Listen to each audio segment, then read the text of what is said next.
The main message that I wanted to convey with my intervention today is that competence centers are here actually to bridge the gap between the industry and what the industry needs and the market acceleration and the technology development acceleration.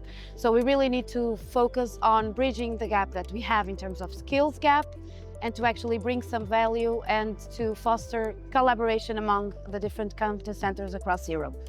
I'm actually really surprised about the vibrant dynamics that is here in Valencia regarding the semiconductors. So to be honest, I was not fully aware that the community was already that big.